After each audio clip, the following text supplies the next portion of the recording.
We can't talk about really thriving in our careers if we don't talk about one of the biggest external factors that we all deal with.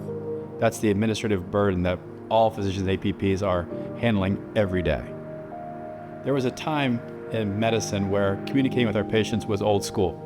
We'd call them, they'd call us back, and we said, if there's only way that we could be more efficient with this, if we only had a tool to make it easier to be in contact, well, be careful what you wish for. Because now we're in contact with our patients all the time, our in-basket overflowing. So technology got us into this mess. We believe it's going to be the path to get us out. I'm Karen Hegarty, and I lead our Institute for Innovation in AI. I'm Howard Hironian. I'm an interventional cardiologist.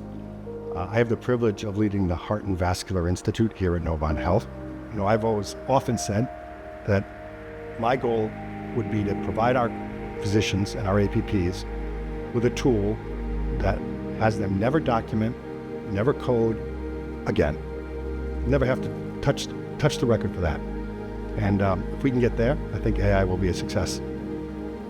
That is certainly the goal. I am pleased to see some of the things that we've been rolling out here at Novant Health. Ambient listening technology is certainly helping physicians and APPs get back to the art of practicing medicine with the joy of practicing medicine, treating their patient and not having the thought of, am I writing the right thing? Am I documenting the right thing am I typing and facing into my computer as much as I need to be? I heard a funny story the other day about a patient who was in the exam room with their physician who was using ambient technology. And the patient turned to the provider and said, "Are you getting all this? Like, are you going to remember all this?" And it's almost like the first time that you've been into a nice restaurant and your server isn't taking down your order, right? But that's really like that authentic interaction with your patient in your exam room is what we are hopeful about ambient listening. It can make a big difference. And it will make a big difference. I think its adoption in its current state will be mixed. One thing physicians are known for is their individuality, and we all document things differently, and we rely on different templates in our notes and such. But I think the ambient listening will definitely improve for most physicians if they're willing to try it and adopt it into their workflow. Will certainly help with the documenting that single visit. And I think layering into that is going to be the AI capability to integrate that current conversation with the rest of what a clinician has to do administratively. So the next layer is, you mentioned the cholesterol. Well, we've already the AI has already figured out, based on his history, which statin Dr. Hironian likes to use, at what dose, and it's already teed it up for prescribing. It's already, you mentioned I might need to see a neurologist during the conversation. It's already teed up a neurology consult within that patient's network, nearby that patient where they live or whatnot, or the one Dr. Hironian likes to use. So those types of things, those next steps from just capturing that visit to actually making the visit not just conversational, but inclusive of all the other administrative burdens a physician has to go through. Placing orders, renewing medications, consults, and then bringing in the rest of the record in a chart summary so the note is complete. And then we layer in the last burden, which I mentioned, coding.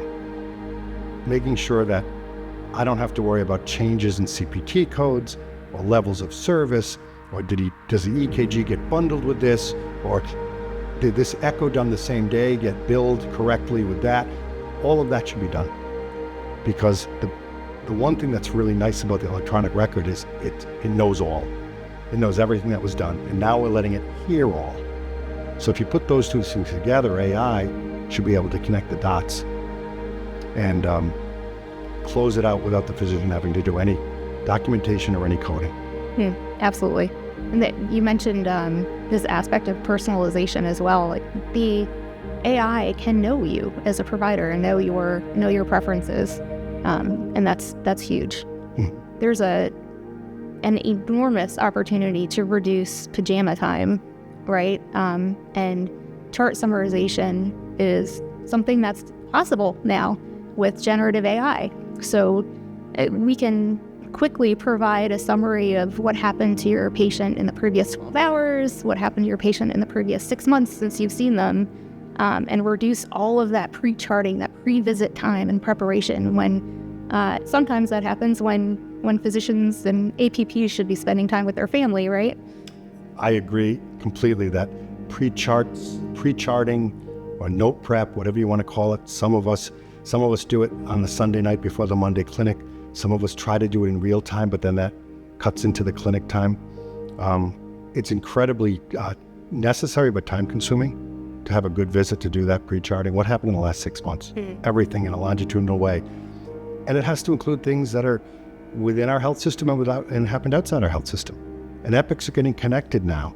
And certain health records are available universally, even outside your system. So bringing all that massive information and then customizing it, like you said, personalizing it to how I want to see it is incredibly powerful.